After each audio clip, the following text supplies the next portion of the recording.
Pernahkah Anda merasa bahwa beberapa kalimat sederhana dari para leluhur justru menyimpan sesuatu yang jauh lebih dalam daripada yang terlihat? Seolah setiap kata mereka adalah pintu yang sengaja dikunci agar hanya mereka yang betul-betul siap yang mampu membukanya. Bukan sekadar nasihat, bukan pula sekadar petua hidup, tetapi jejak dari sebuah pengetahuan tua yang hanya dapat dipahami oleh mereka yang mau melihat lebih dari sekadar permukaannya. Di sepanjang sejarah, manusia telah meninggalkan jejak berupa simbol, ungkapan, teka-teki, dan kalimat samar. Dari ukiran di dinding candi sampai petuah nenek moyang yang terdengar seperti metafora aneh. Namun, ada sesuatu yang sama di antara semuanya. Mereka tidak pernah berbicara secara langsung. Mereka menyembunyikan yang suci dari orang yang belum siap, sama seperti seorang guru yang menyembunyikan pedang tajam dari murid yang belum matang. Ketika leluhur berkata bahwa manusia harus menyatu dengan angin, melihat dengan mata yang tidak dapat melihat, atau menyimpan satu cahaya dalam kegelapan, mereka tidak sedang menyusun puisi. Mereka sedang menanamkan sandi, sebuah kode rahasia yang hanya dapat dipecahkan ketika seseorang memiliki pemahaman tertentu tentang alam, diri sendiri, dan hubungan halus antara keduanya. Di balik setiap teka-teki itu tersembunyi peta menuju kesadaran yang lebih tinggi. Dalam video ini, kita akan menyelami rahasia yang tersembunyi di balik teka-teki para leluhur yang selama berabad-abad tidak pernah dijelaskan. Kita akan membongkar mengapa mereka memilih berbicara dengan bahasa simbol, apa yang mereka sembunyikan, mengapa hanya sedikit yang mampu memahami maknanya, dan bagaimana seluruh pendekatan misterius ini bukan sekadar tradisi, tetapi strategi spiritual yang sangat dalam. Kita juga akan melihat bagaimana warisan ini muncul dalam budaya-budaya kuno, dari kebijaksanaan Jawa, filosofi Timur, hingga ajaran hermetik yang tersebar di Mesir dan Yunani kuno. Yang lebih penting lagi, kita akan memahami bagaimana teka-teki itu tidak hanya relevan pada masa lalu, tetapi menjadi kunci penting bagi manusia modern untuk kembali menemukan kedalaman batinnya. Karena terkadang rahasia terbesar tidak tersembunyi dalam gulungan kitab suci atau ritual sakral, tetapi dalam kalimat sederhana yang diucapkan oleh mereka yang sudah lebih jauh dalam perjalanan spiritualnya. Jika Anda merasa ada sesuatu dalam kehidupan yang selalu terasa seperti pesan yang belum ditafsirkan, mungkin inilah saatnya membuka pintu itu. Halus, metaforis, dan penuh simbolisme. Itulah bahasa para leluhur. Dan malam ini kita akan mulai memahaminya. Sebelum manusia mengenal tulisan, sebelum kitab-kitab suci disusun, sebelum bahasa dirapikan menjadi struktur yang kita kenal hari ini, para leluhur telah lebih dulu menggunakan simbol, teka-teki, dan metafora sebagai cara untuk mentransmisikan ilmu. Cara ini tidak lahir dari kebiasaan atau sekadar estetika. Ia muncul sebagai kebutuhan untuk menjaga kesucian pengetahuan, sekaligus memastikan hanya mereka yang siap secara batin yang dapat memahaminya. Dalam tradisi Jawa kuno, nasihat yang diberikan oleh para sesepuh jarang sekali disampaikan secara langsung. Kalimat seperti urip ikumung mampir ngombe terdengar sederhana, namun di baliknya tersembunyi gambaran mendalam tentang kefanaan, kesadaran, dan tujuan hidup manusia. Leluhur Jawa percaya bahwa pengetahuan sejati tidak boleh diberikan kepada mereka yang tidak akan menghargainya. Maka, digunakanlah teka-teki, sindiran, dan simbol yang hanya bisa ditafsirkan oleh mereka yang mau merenung lebih dalam. Hal serupa juga dapat ditemukan dalam ajaran Tao di Tiongkok kuno. Kitab Tao Te Ching penuh dengan kalimat paradoks yang sengaja dibuat tidak logis di permukaan. Lao Tzu menulis bahwa Dao yang dapat disebutkan bukanlah Dao yang sejati. Bukan karena ia ingin membingungkan pembacanya, tetapi karena hakikat tertinggi tidak dapat dikurung oleh bahasa biasa. Seseorang hanya bisa memahami makna tersembunyi jika ia mengalami keheningan dan kejernihan batin yang cukup. Di Mesir kuno, para imam hermetik menyimpan ajaran mereka dalam bentuk simbol-simbol yang diukir pada dinding candi dan ruang pemakaman. Mereka mempercayai bahwa kebenaran kosmis harus dijaga dari tangan orang yang salah. Hermes Trismegistus dikatakan mengajarkan bahwa alam semesta berkomunikasi melalui tanda, bukan kata. Mereka yang mampu membaca tanda itulah yang akan memahami rahasia alam. Dalam tradisi Sufi, para guru seperti Rumi dan Al-Ghazali menulis dengan bahasa puitis dan metaforis. Mereka memahami bahwa jalan menuju Tuhan bukan sesuatu yang bisa dijelaskan secara literal. Ada hal-hal yang hanya dapat dipahami lewat perenungan, bukan melalui penjelasan langsung. Mereka memilih bahasa simbol agar ajaran tetap hidup dalam hati pendengar, bukan hanya dalam pikiran logis. Bahkan dalam filsafat Yunani, Sokrates dikenal sebagai sosok yang menjawab pertanyaan dengan pertanyaan. Bukan karena ia tidak tahu jawabannya, tetapi karena jawaban sejati harus lahir dari kesadaran manusia itu sendiri. Ia tidak memaksa logika, melainkan mendorong muridnya untuk masuk ke dalam wilayah refleksi yang lebih dalam. Semua tradisi kuno ini, dari timur hingga barat, memiliki satu benang merah yang sama. Pengetahuan paling penting selalu dibungkus dalam teka-teki. Bahasa simbol digunakan bukan untuk mempersulit, melainkan untuk melindungi. Kebenaran spiritual tidak pernah diberikan secara gratis. Ia harus ditemukan melalui pencarian, perenungan, dan transformasi pribadi. Di masa lalu, hanya mereka yang matang secara batin yang bisa memahami teka-teki para leluhur. Namun dunia modern membuat manusia semakin jauh dari kemampuan membaca simbol. Kita terbiasa dengan jawaban cepat, instruksi langsung, dan pemahaman literal. Akibatnya, banyak pesan leluhur yang tampak seperti kata-kata puitis tanpa makna. Padahal, di dalamnya tersimpan peta menuju kedalaman diri. Dalam konteks inilah, memahami bahasa teka-teki para leluhur menjadi penting kembali. Bukan untuk memecahkan misteri sejarah, tetapi untuk memulihkan cara lama manusia berkomunikasi dengan alam, diri sendiri, dan kenyataan yang lebih halus. Karena selama kita masih hanya melihat permukaan kata, kita akan terus kehilangan harta karun yang disembunyikan oleh mereka yang datang sebelum kita. Untuk memahami rahasia di balik teka-teki para leluhur, kita harus terlebih dahulu memahami satu prinsip dasar yang mereka anut. Pengetahuan hanya dapat diberikan kepada orang yang mampu menanggung konsekuensinya. Dalam pandangan mereka, kata-kata bukan sekadar alat untuk menyampaikan makna. Kata adalah wadah energi. Setiap simbol, metafora, atau teka-teki merupakan selubung yang menyimpan daya tertentu. Itulah sebabnya, ajaran terdalam sering dibungkus dengan bahasa yang tidak langsung. Mereka tidak ingin membuka pintu yang dapat menyebabkan seseorang tersesat jika belum siap.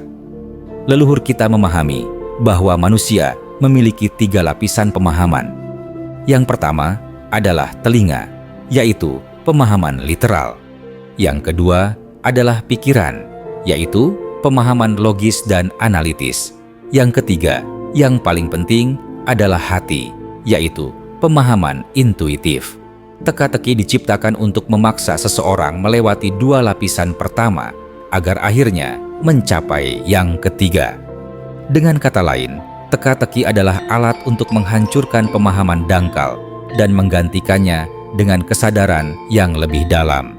Ambil contoh teka-teki spiritual seperti melihat tanpa mata, mendengar tanpa telinga, atau berjalan tanpa melangkah. Bagi pikiran modern, kalimat ini mungkin terdengar seperti nonsens. Namun, bagi mereka yang telah melatih kepekaan batin, semua itu sangat jelas. Melihat tanpa mata berarti mengaktifkan persepsi batin. Mendengar tanpa telinga berarti menangkap pesan halus dari alam melalui intuisi. Berjalan tanpa melangkah berarti bergerak dalam kesadaran, bukan tubuh. Teka-teki ini memaksa seseorang mencari jawaban yang tidak dapat ditemukan dalam logika saja. Ia mengarahkan manusia pada pengalaman, bukan konsep. Teka-teki juga digunakan sebagai alat seleksi. Leluhur memahami bahwa tidak semua orang berada pada tingkat pemahaman yang sama. Seseorang yang hanya mencari hiburan atau kekuatan instan akan menyerah ketika dihadapkan pada bahasa simbol. Namun, mereka yang memiliki kesabaran, kerendahan hati, dan ketekunan akan terus merenung. Dengan begitu, hanya mereka yang layak yang akan menemukan inti pengetahuan. Teka-teki, dengan kata lain, adalah gerbang yang hanya terbuka bagi pencari sejati. Selain itu, bahasa simbol memberikan keleluasaan makna. Sebuah kalimat dapat beresonansi berbeda pada setiap orang tergantung pada tingkat kesadarannya. Contohnya, petuah kuno yang sering kita dengar. Ketika seseorang masih berada pada tahap awal perjalanan batin, ia hanya menangkap makna moral dari kalimat tersebut. Namun ketika ia mendalami diri, makna itu berubah menjadi sesuatu yang lebih filosofis. Dan ketika ia semakin matang, kalimat yang sama tiba-tiba menjadi peta menuju transformasi spiritual. Itulah kekuatan teka-teki. Ia tumbuh bersama kesadaran manusia. Ada alasan lain mengapa para leluhur memilih berbicara dengan teka-teki. Mereka tahu bahwa pengetahuan yang dihafal mudah dilupakan, tetapi pengetahuan yang ditemukan melalui usaha akan menempel lebih dalam ke dalam jiwa. Ketika seseorang memecahkan teka-teki, ia tidak hanya memahami jawaban, tetapi juga mengubah dirinya. Ia menjadi lebih peka, lebih sadar, lebih hidup. Proses memecahkan teka-teki itu sendiri adalah bentuk latihan spiritual. Dan masih ada satu hal penting. Teka-teki tidak hanya menyampaikan pengetahuan, tetapi juga menjaga misteri. Para leluhur tahu bahwa tidak semua kebenaran boleh dibuka terang-terangan. Ada hal-hal yang jika disampaikan secara langsung justru dapat membahayakan, baik bagi orang yang mendengarkan maupun bagi keseimbangan tatanan yang sedang berlangsung. Maka mereka menyimpannya dalam bentuk yang aman, tersembunyi di balik kalimat-kalimat yang hanya dapat dibuka oleh kesadaran tertentu. Bagian pertama ini membuka fondasi dari rahasia tersebut. Namun, teka-teki para leluhur masih memiliki lapisan yang lebih dalam.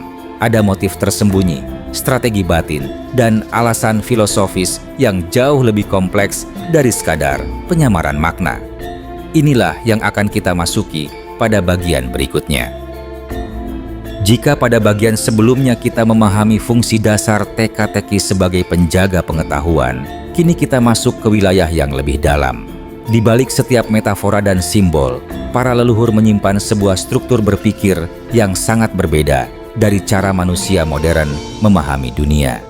Mereka tidak melihat kenyataan sebagai sesuatu yang linier dan terpisah. Bagi mereka, segala sesuatu saling terhubung. Alam, manusia, pikiran, emosi, pergerakan langit, bahkan diam sekalipun. Karena itu, bahasa mereka tidak dapat dibangun dari logika biasa. Bahasa mereka muncul dari cara mereka memandang realitas sebagai satu kesatuan. Teka-teki para leluhur seringkali bersifat paradoks. Misalnya, konsep menjadi kosong untuk menjadi penuh, atau menjadi lemah untuk menjadi kuat. Bagi pikiran modern yang terbiasa dengan logika dualistik, paradoks seperti ini terasa tidak masuk akal. Namun, paradoks bukanlah kesalahan logika. Ia adalah petunjuk bahwa Anda harus melihat sesuatu dari perspektif yang lebih luas. Para leluhur menggunakan paradoks untuk memecahkan kebekuan pikiran. Ketika pikiran berhenti karena bingung, barulah hati mulai bekerja. Teka-teki tidak hanya menyimpan makna, ia juga bekerja sebagai katalis energi. Dalam banyak tradisi kuno, kata dianggap sebagai pintu. Kata yang tepat dapat membuka sesuatu dalam diri manusia. Ketika seseorang merenungkan metafora tertentu secara mendalam, ia tidak hanya memikirkan maknanya, ia beresonansi dengannya. Sebuah kalimat sederhana seperti kenali dirimu bukan hanya ajakan untuk introspeksi. Ia adalah mantra yang mengarahkan kesadaran untuk bergerak menuju pusat dirinya. Inilah mengapa teka-teki selalu dibuat dalam bentuk yang ringkas. Semakin singkat, semakin kuat daya yang terkandung di dalamnya. Lapisan berikutnya adalah tentang pengalaman langsung. Leluhur tidak ingin murid mereka hanya memahami sesuatu secara intelektual. Mereka ingin murid merasakan dan mengalami sendiri makna dari kalimat yang diucapkan. Sebuah kalimat seperti berjalan di dunia tanpa tersentuh dunia tidak dapat dijelaskan secara harfiah. Ia harus dialami melalui latihan batin, meditasi, kesadaran penuh, dan ketenangan pikiran. Teka-teki berfungsi sebagai pintu awal, tetapi pengalamanlah yang membuka sisa jalannya. Dalam banyak tradisi mistik, simbol dan metafora juga digunakan untuk melindungi masyarakat awam dari kesalahpahaman. Ada ajaran tertentu yang jika disampaikan secara literal dapat menimbulkan ketakutan atau bahkan disalahgunakan. Misalnya, ajaran tentang kekuatan pikiran, energi batin, atau kemampuan persepsi halus. Jika diberikan secara mentah kepada orang yang belum matang, ajaran tersebut dapat menjadi alat ego, bukan alat transformasi. Karena itu, leluhur menyampaikannya dalam bentuk yang memerlukan kedewasaan batin untuk dibuka. Alasan lainnya lebih filosofis. Para leluhur percaya bahwa kebenaran tertinggi tidak dapat dituliskan atau diucapkan.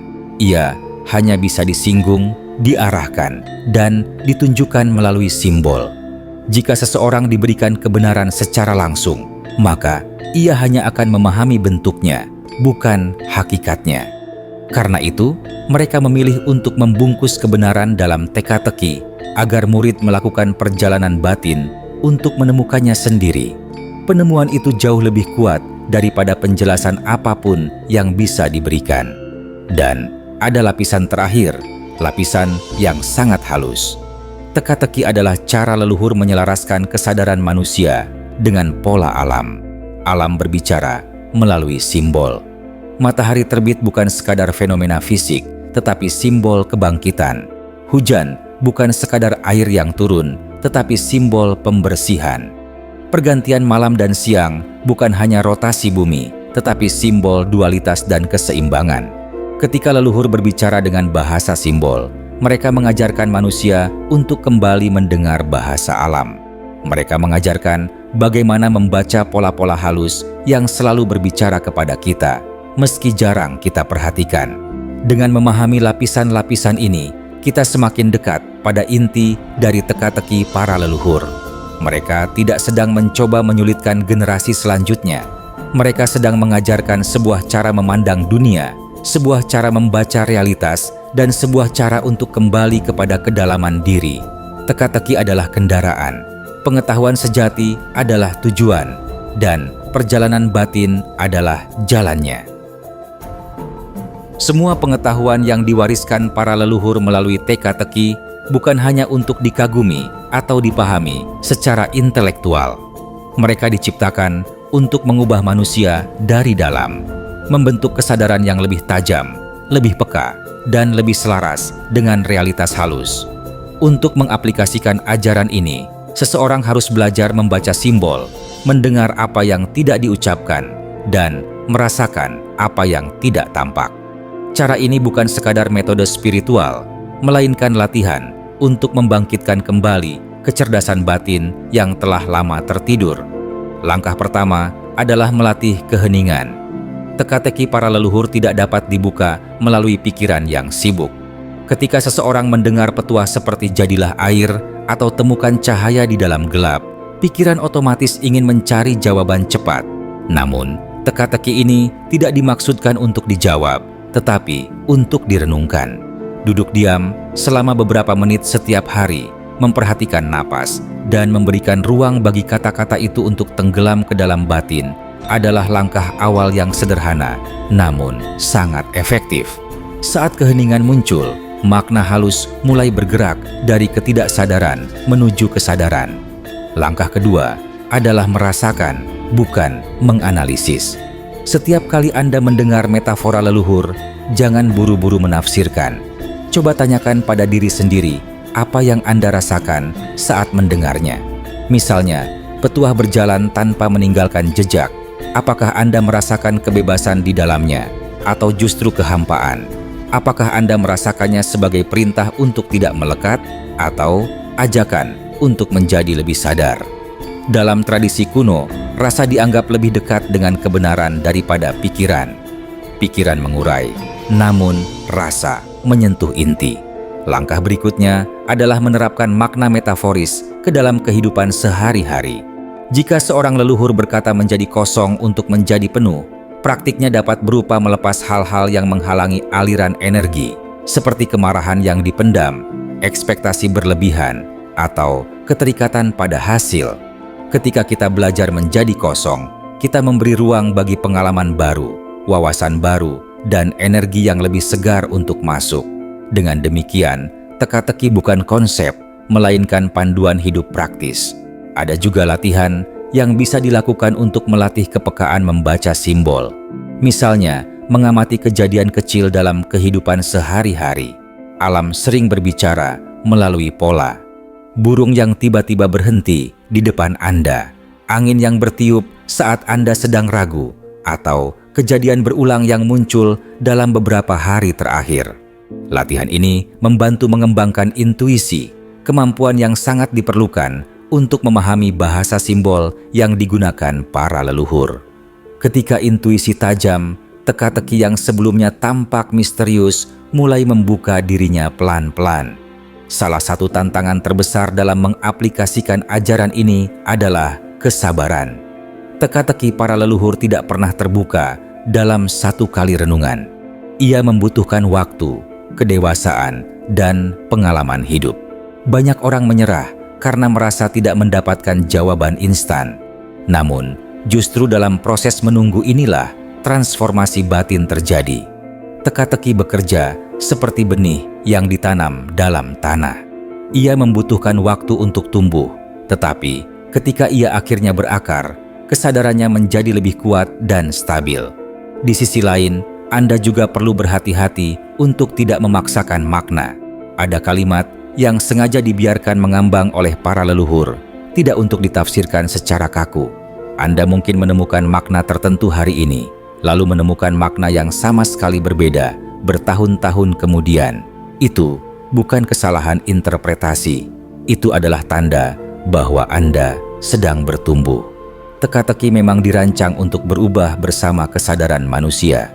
Pada akhirnya, cara terbaik untuk menerapkan ajaran ini adalah dengan menjadikan setiap kata leluhur sebagai cermin. Ketika Anda mendengar kalimat yang membingungkan, lihatlah apa yang dibukanya dalam diri Anda. Adakah ketakutan yang muncul? Adakah penolakan? Atau justru rasa tertarik yang sulit dijelaskan? Reaksi Anda sendiri adalah petunjuk. Karena sesuai ajaran para leluhur, teka-teki bukan hanya alat untuk memahami dunia, tetapi juga untuk memahami diri.